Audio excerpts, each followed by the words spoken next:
professional people you're going to meet at these sort of clubs.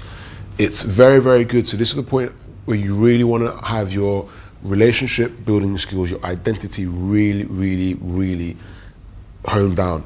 Tabloids, as we know, don't have a very, very long lifespan. So it's all right to kind of practice as you're getting used to this, practice in a tabloid, because you make mistakes, 6 months, a year, no one's really going to notice.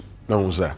Cliques, as your relationship's building, the small network of clique clubs makes it, if you fuck up, a lot more people are going to know about it, that kind of thing. If you aren't socially aware and you make social no-nos, it can be a problem here. Not so much in the tabloid because they're so disconnected from each other, but cliques, generally the owners will know each other. The door staff will all know each other. The bouncers will all know each other. So it's kind of the place where you don't really want to make too many glaring mistakes. Okay. Once we've in that initial stage where we send that email off and we've got the interaction back and they want to bring you in, we said that we may book you book tables down at the other place, etc. What if there's a prerequisite that they want you to book a table? How can you overcome that? Like, are they gonna, if they send an email back saying, okay, well, this is how much this table is, will you be booking, etc. How do you overcome that? I just want to check out the place. I want to see what it's like. How would you do that? Good question. You tend to say I'm coming by myself, and that's why, or I'm coming with one other person. They're not going to ask you to book a table if you're going to be by yourself with one other person. Again, that initial reply tells you everything you're going to need to know about that individual and about where you are in that interaction. If they say something like that, then you know off the bat the currency of money is massively important where you're going. So initially that you want to be, if you want to get in this host good books, you really want to be meeting people with money and you really want to get that currency out there as soon as possible if you get that kind of response. Generally, you can just get around it by saying, I'm coming with one person. I mean, be forceful. You tell them what you're doing. You could add into, I've got a bunch of business associates who want to come out in a couple of weeks' time. I'm looking at different clubs. It's all right if I come down to your place and check it out. Never ask for free entry. Usually they'll give it to you anyway. If they don't, fine, it's 15 quid, 20 quid. And just control the interaction. I mean, they tell you guys all the time with if you when you're dealing with women, to control the interaction, to control the frame. However you said it, if you've got the value of, you said yes, you've got money, 2, you've got the relationship. Okay, whatever frame you set, that's the frame that's going to dominate the interaction. So you can write yourself the bat. Look, I'm coming with one person. I'm coming on my own. I want to check it out for 20 minutes, half an hour. The first time you go to these places, or anywhere, tabloid, clique, you don't want to be spending hours in there. You want to get in 20 minutes, half an hour, do what you need to do. Know when they say you can come back with the girls or come back with whoever you need to come back, and leave and come back then. You don't want to be spending massive amount of time until you've got yourself, until you're ready to start building that relationship and getting loads more face time.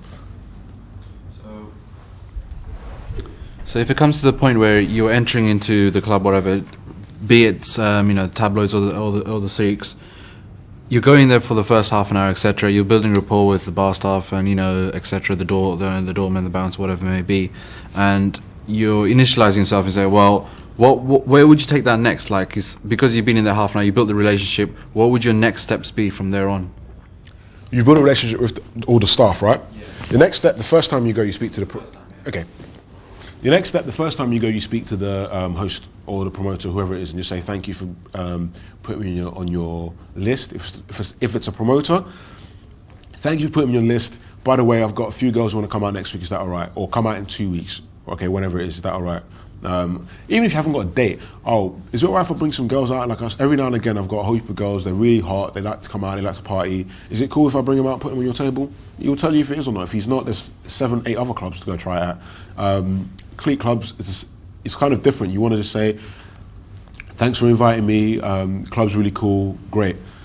That's about all you can do. If you like I said, as you go higher in social circles, you don't want to be pushing interactions here. You want to just get what you need to do and do it efficiently the first time.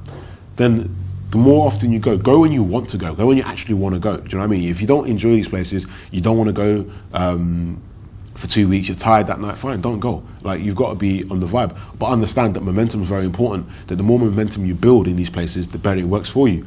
A very, very good technique you can use is on social networking sites.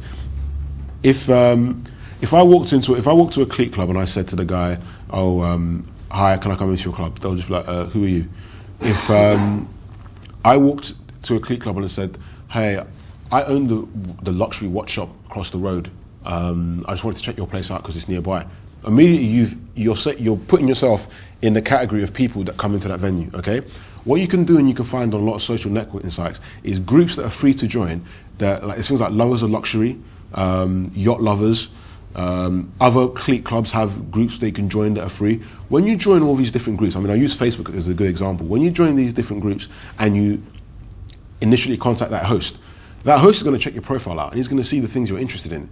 If you understand that the type of people are going to be in these events are interested in certain types of other events, they might be interested in yachting, travel, polo, just look for groups online that you can join for free. When the guy sees that you're a member of all those groups, you've cut out a whole load of work, because he now doesn't have to vet you. He thinks, well, obviously he's into X, Y, and Z. So he'd be looking at your social profile beforehand, seeing if that validating you for validating you. So that's why I say you guys really have to, if you've got your identity sorted out and you've got your social skills sorted out, a big part of that is having an online presence, because these guys spend so much time online.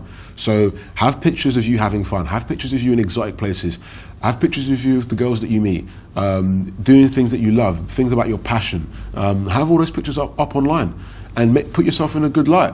It's things that you love doing. As you're building your lifestyle, have social networking sites as a document to what you're doing.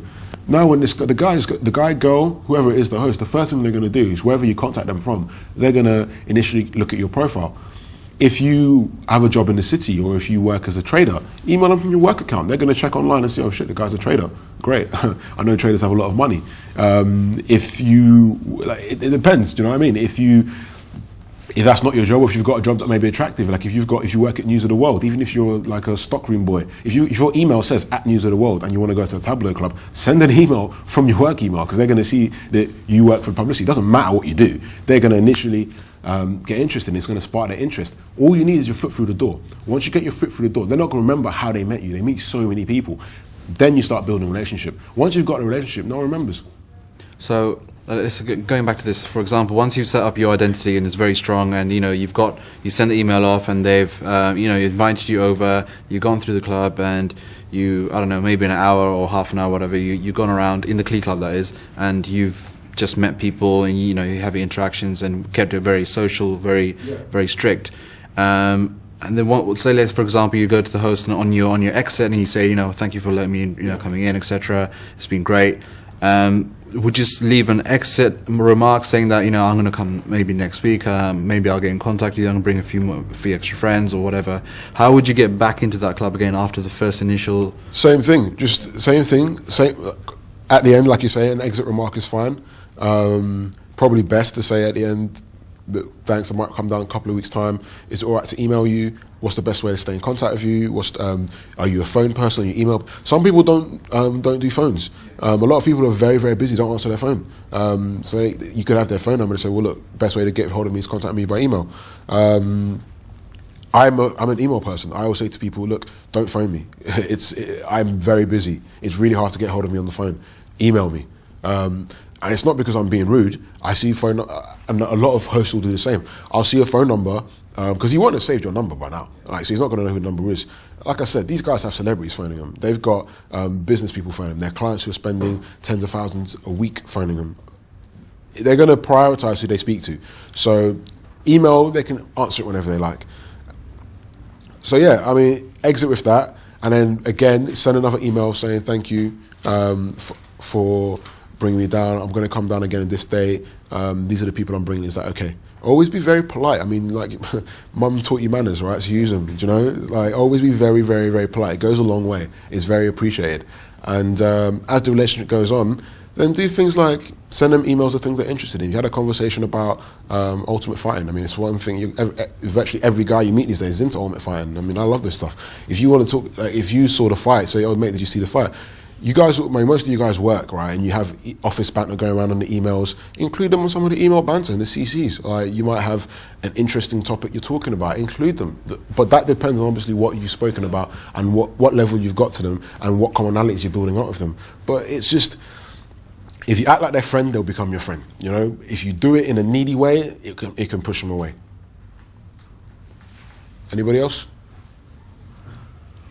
All right, just last one and then we're done. Yeah, it's pretty quick. Just a question about the ladies that you'll find there. Are you, when you're talking with the guys, like the guys who haven't got anything, are you hooking them up with the ladies that are in your venue or the ladies that you brought with you, or could be either? Could be either. Initially, when you started the cliques, you're not going to have that many girls you bring it out. I'm saying you do this like when you went with one person. Okay, if you've got girls that you brought with, fantastic. I mean, that's great. If you've got like 5, 6 girls that you brought with, introduce them to those girls. Perfect. But you could easily, I mean, you guys, none of you guys struggled to talk to girls last night. I saw all of you guys going out, talking to girls, bringing them over to our table. I mean, you guys just did that very easily, okay? Now, do the exact same thing. It's just that you talk to a group of girls, you can see how easy it is and how receptive these people are. Because of your value is so initially high by being in there in the first place, you skipped out a lot of the hard work you've got to do when you're talking to these girls. At the same time, doing everything else you're doing, talking to the bartenders, if you're doing that early, anyone in that building early would have noticed that, because that's all people do when they're in the building early. They watch everyone else, okay? Make an entrance, right? Your entrance is, woo, Jimmy at the bar, how's it going, mate? Yeah, get me that Tokyo Punto Platinum, wicked.